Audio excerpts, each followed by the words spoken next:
Today we are going to do a bearing service and check the hubs on my trailer because our balls are broken, so we're waiting on a new ball for the bed of the truck. And this is actually kind of overdue, so we're going to check out all the suspension pieces. We're going to use some tools today. This is my snap-on cap remover that I've showed on videos before.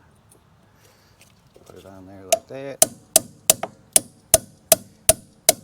Give it a couple whacks. Go.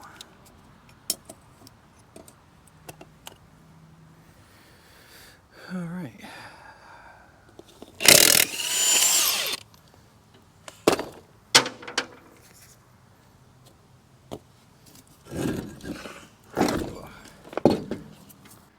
These things, by the way, suck. Don't buy this. This thing sucks butt.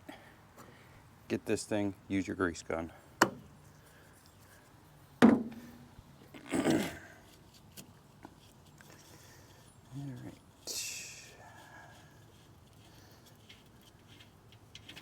So we do it.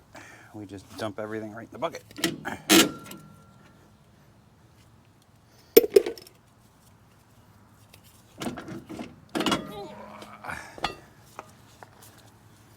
Alright. Now it is the end of July. I think today's the 22nd. These were put on in, I'll say, March. So that's how long it's been since I've had these off. I'm not proud of that, but and you can see there's very little scoring from the magnet. The pads all look pretty good. There's no grooving on the magnet. Very little bit of grease seepage. Our grease is still pretty red in there. Looks like we got a little bit of burning on the bearing, but that's to be expected for as long as I went.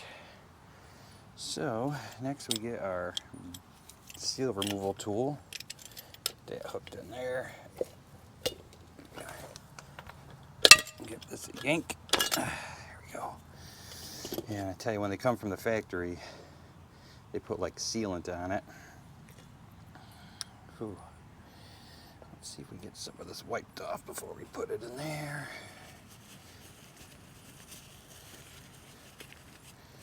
Tell you one thing that I would like to invest in is a parts washer for doing the bearings instead of doing it this way. So I use mineral spirits.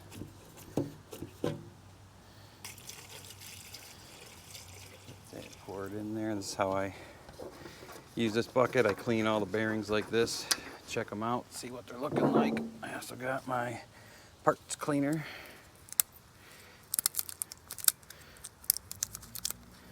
Just to kind of give the mechanisms in here a spray down. I don't do the brake pads, and I try not doing the drums too much because I found it takes longer to varnish them when you do that after you do a brake service or a bearing service. So I just kind of hit the mechanisms, just kind of make sure everything stays freed up. A little bit. Pull all the old grease out of the hub. Use a ton of paper towels to do these jobs.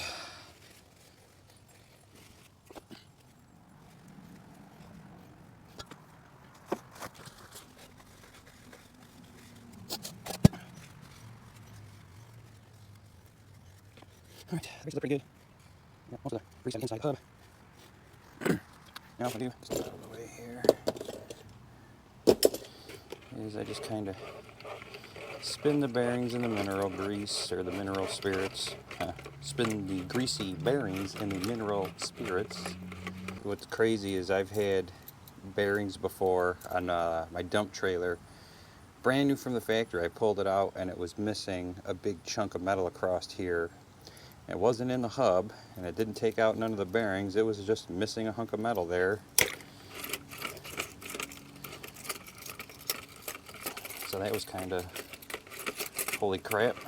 So even if you get brand new hubs, like these were brand new packed hubs, I still pulled the bearing out and just kind of scoped them out before I went ahead and set them in. So I recommend you doing that, because just because they come from the factory like that doesn't mean the guy that was packing them was having a good day. Maybe he just happened to not really give a crap that day.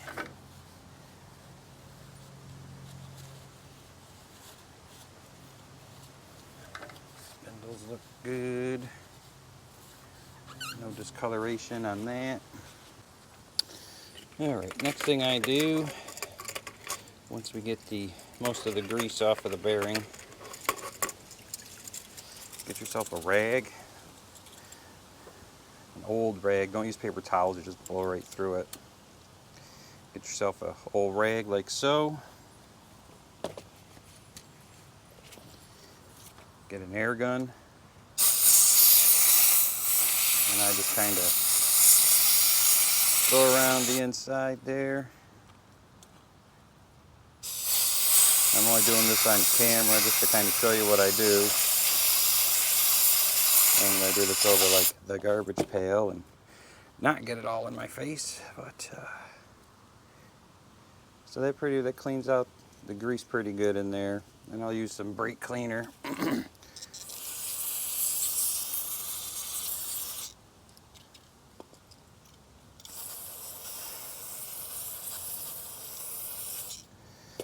Throw that in there, work that in.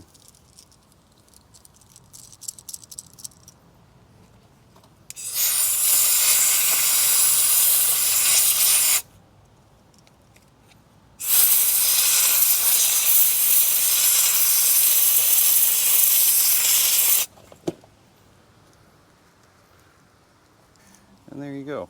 There's a clean bearing ready for some grease. So we'll get that one set up in here, and then we'll get the other one cleaned.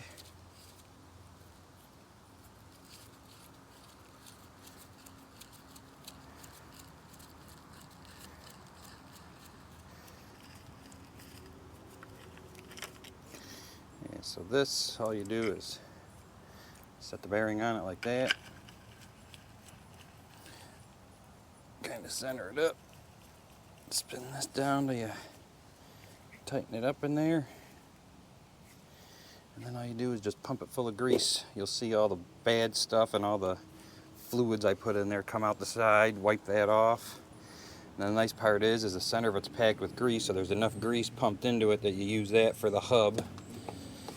So we'll bring you back and show you that in a minute. I'm going to get this other bearing cleaned the same way we just cleaned that one, and we'll get everything put back together. Everything put back together. Make sure you check your springs. Check in here to make sure this isn't worn out. Let me wipe my hands off here.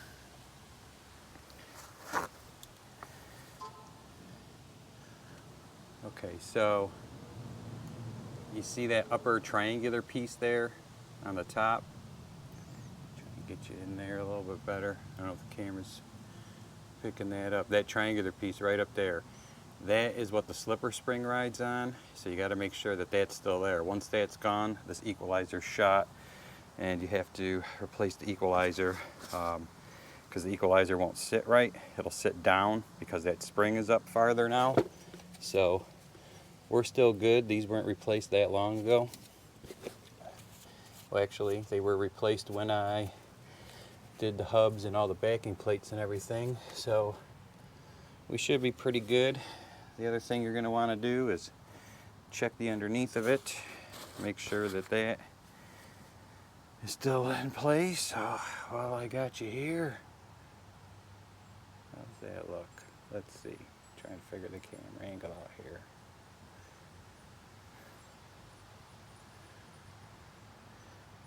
Yeah, we're picking up a little bit of glare, but yeah, I mean, Doesn't look like there's any cracks or anything in there, so I think we're good on that. And then the last thing I do is I just grab the axle while it's up in the air. Just give it some pulls, make sure there's no play in anything down there, and we should be good. All right. What I like to do is I like to pump fresh grease through the spindle. All right, so there we go, one pump.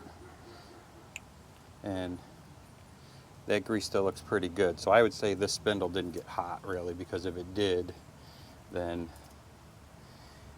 the grease inside here would be black and nasty looking. I've had hubs that have gotten hot that this grease is gross inside the actual spindle, so that's good. And then I just use that grease to lube it up a little bit in there.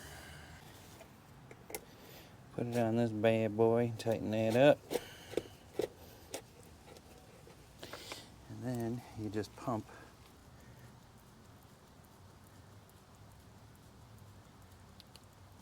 All right, I can hear it now. I can hear it.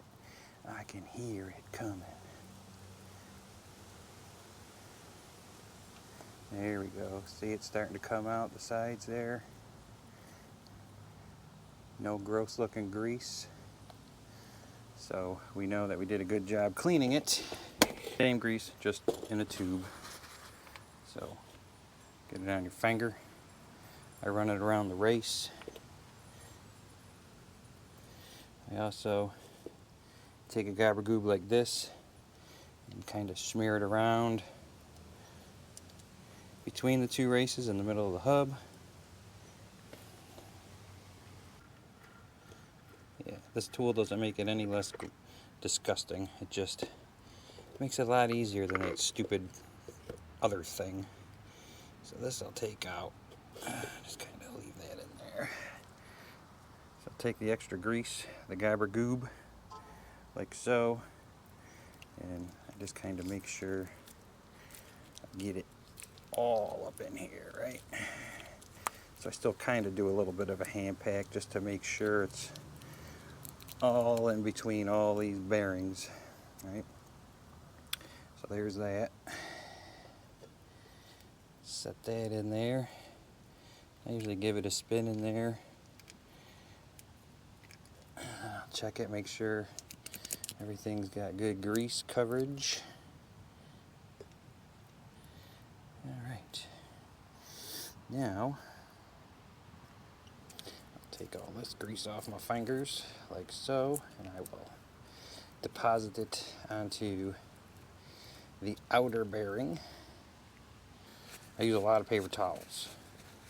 I try to only use like one pair of gloves per axle, but normally the fresh pair I put on to finish up here is the pair I use to do it over there. So just makes it a little bit easier.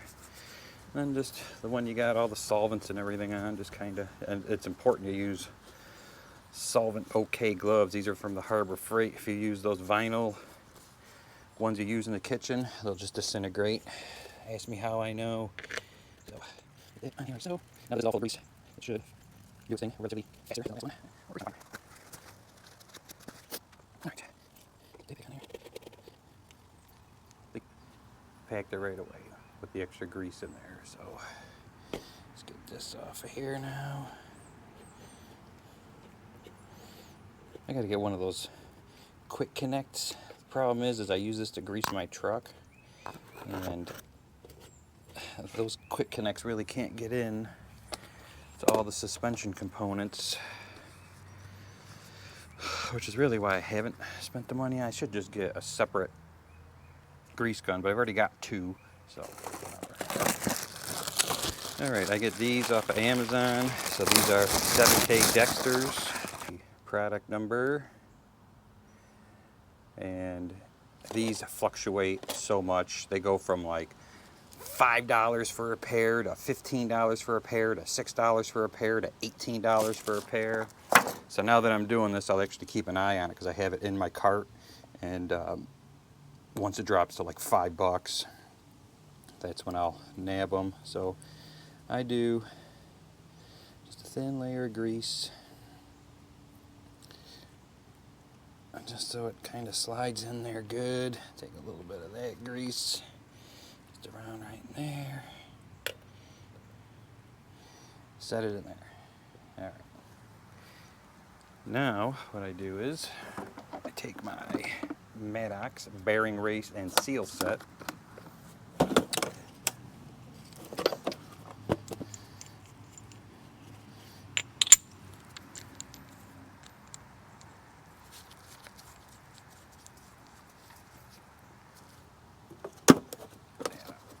We're done with that. Give that a wipe off. Get your ball peen hammer. Let's see this. Ooh, let me move it in the frame over here. And then I just kind of a couple taps just to start it. And then I kind of move it around. You'll hear the difference. That's how you know it's set. Don't go farther than that, okay? Because you don't want to get too close to the bearing, and you don't want it going in too far to where it doesn't do its sealing, and you end up getting grease blow by. So I just kind of wipe down that little bit of grease there. All right, so now we got this slightly greased. We got the bearing greased. We got the seal ready to go. We wiped down the surface that the magnet rides on. We are ready to slide this back on.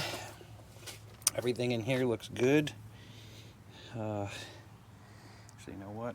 I'm gonna clean a little bit of the debris off my adjuster here. Let me just kind of throw that over there just in case here.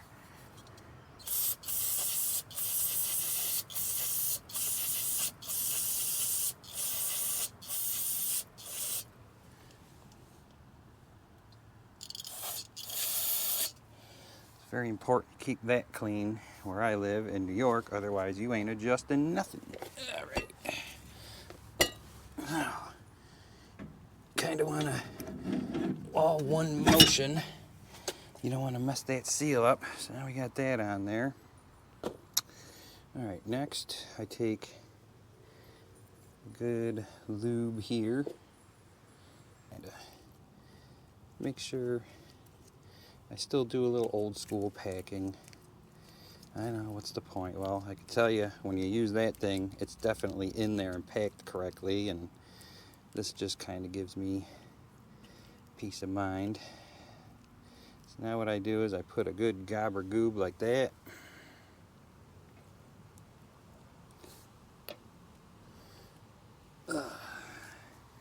Get this off my hands. Get our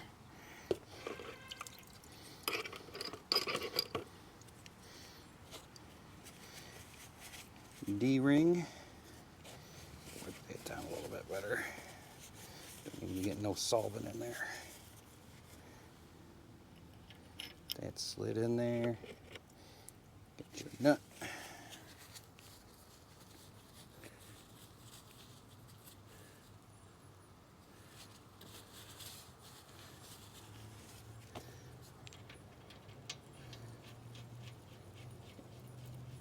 Get that in there. Alright, I gotta grab my torque wrench and the nut for that. Or the socket. Alright, this is how I set the bearing.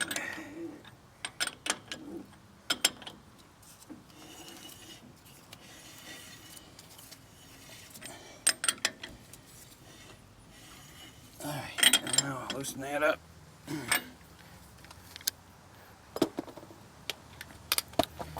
So now everything in there has been spun and set. Put this at 50 foot-pounds. 50 foot-pounds.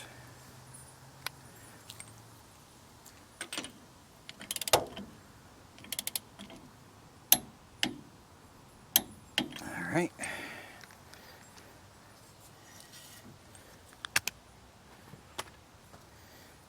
Then what you're going to do back it off so it's loose, like so, and then finger tight. Get the cage. I did not wipe off. Let's wipe that off there.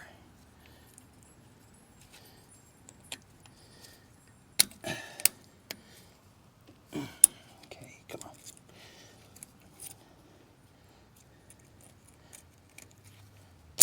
There we go. Now the cage is on there. Then what I do,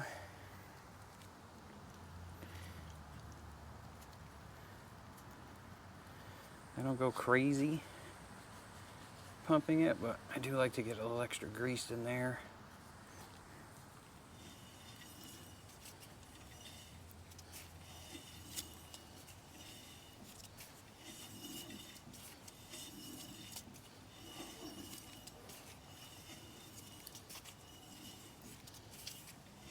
I get about 4 or 5 pumps, maybe 6 or 7. Just enough so that you can see grease coming out around this bearing right here, right? That way.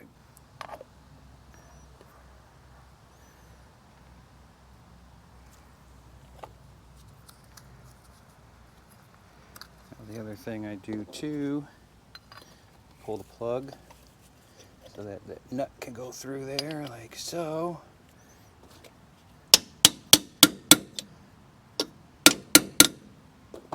Go. That's on there, ain't going nowhere. Put your seal back in there.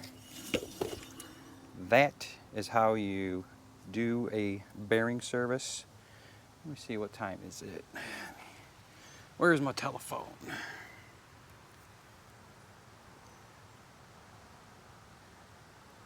All right, so I started at like 8:50. It's now 20 after 9. And that was me having to get up and keep grabbing stuff and talking to the camera and showing things.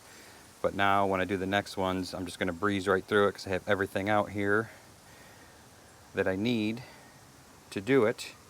The only thing I have left to do after I do this is I rotate my tires, and then I do my brake adjustments.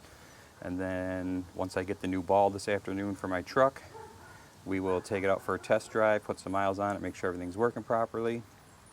And yeah. So I appreciate you watching. Hopefully this helps you and gives you the confidence to do it yourself. Just the biggest thing is watch my video again. Make sure you got all the tools that you need. Make sure you have an extra set of bearings, races. Yeah, right here. I keep it packed. I got the kind it is. I got some extra paper towels in there. I got a bag full of just grease. I got 2 packed bearings in here. So if I have an issue on the side of the road where I lose a bearing in a hub or something, I'm not stuck. So I got that. And of course they sent it in this. So let me open that back up. I'll give you the part number for this. There you go. It's a 014700 bearing kit for 7,000 pound axle. So that's the AP products part number. There's the, I don't know, 460834. One of these 2 numbers on Amazon will get you to this for the bearings, and they're not that expensive. I definitely recommend you getting at least a couple extra sets to have and keep them, because you never know when you're going to need them. Like, if you end up taking off one of these hubs and one of the bearings is smoked, well then what are you going to do? Now you're down because you have to go to a trailer store to try and find one. And I have found that when it comes to these trailers, RV trailer stores are useless. They put the cheapest, crappiest little axles on those big ass trailers. I mean, I went to this place out towards Albany when I had an issue on the side of the road that had big 35-foot fifth wheel trailers, huge trailers, and they had nothing for 7K axles, nothing. All of those trailers have like teeny tiny axles on them. Like, I couldn't believe it. that's how I do it. I appreciate you watching. If you wouldn't mind commenting, liking, and subscribing, I would appreciate it. Thanks.